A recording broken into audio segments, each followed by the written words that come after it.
Týždeň nám už začal a ja vám poviem o energii, ktorá nás čaká v týždni od 12.5. do 18.5.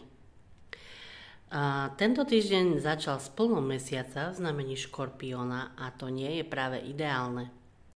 Dôležité astrologické zmeny nás nečakajú a celý tento týždeň sa ukazujú náročnejšie energie.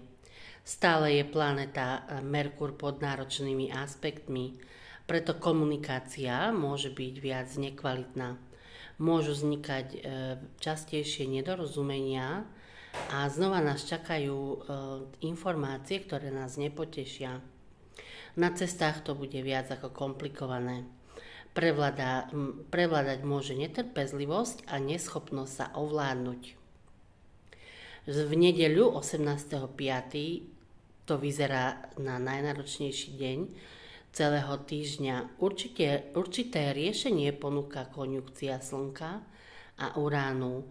Táto konjunkcia má však dvojakú tvár a energia sa môže prejaviť veľmi nekontrolovane. Nie každý dokáže využiť tento priaznivý dopad.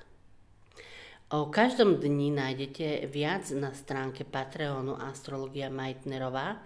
Popisujem každý jeden deň, ako má energiu a čo čakať. Dnes, keď natáčam toto video, je 13.5. útorok a v ranné hodiny do 10. hodiny 35. minúty centrálneho európskeho času je ešte mesiac v znamení Škorpióna. Mesiac však nepríjma žiaden hlavný aspekt a preto sú tieto hodiny málo kvalitné a nedoporučujem vám začínať niečo dôležité. No po tejto hodine sa nastolí nová atmosféra a príjemnejšie podmienky budú prítomné. Môžete sa do úloh pustiť s nadšením a s novým odhodlaním. Môžete byť niečím mimoriadne potešení a budete mať väčší optimizmus a s novým postojom sa vám bude lepšie napredovať. Cez víkend som už spomínala, že energia bude náročnejšia a naozaj už v sobotu, keď bude mesiac v znamení Kozorozca, takisto tu máme dynamický aspekt Marsu a Merkúru. Minulý víkend sme tu mali aspekt planety Merkur s Plutom. A teraz tu máme tento nehodový a agresívny aspekt. Znova je treba rátať s tým, že energie môžu byť veľmi divoké a môžu prinášať nejaké nehody, hádky a podobne. Nedeľa je ešte náročnejšia, preto ak nemusíte, dnes necestujte a odpojte sa od vonkajšieho sveta.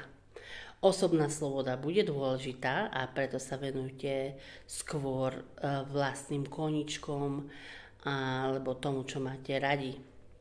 A nejaké pracovné záležitosti alebo povinnosti odložte na neskôr. Je tu sklon trvať si tvrdohlavo na svojom a tvrdo sa vymedziť, byť možno viac bezcitný. Komunikácia sa môže zvrtnúť a môžu vznikať vážne spory.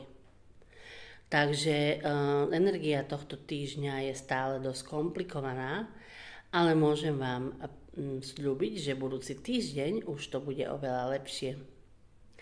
Ak máte záujem o články o astrológii a o takýchto predikciách, tak vás chcem srdečne pozvať na stránku Patreonu Astrologia Meitnerová.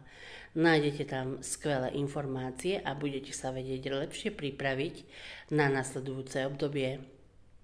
Pre takéto videá ma sledujte. Ahojte.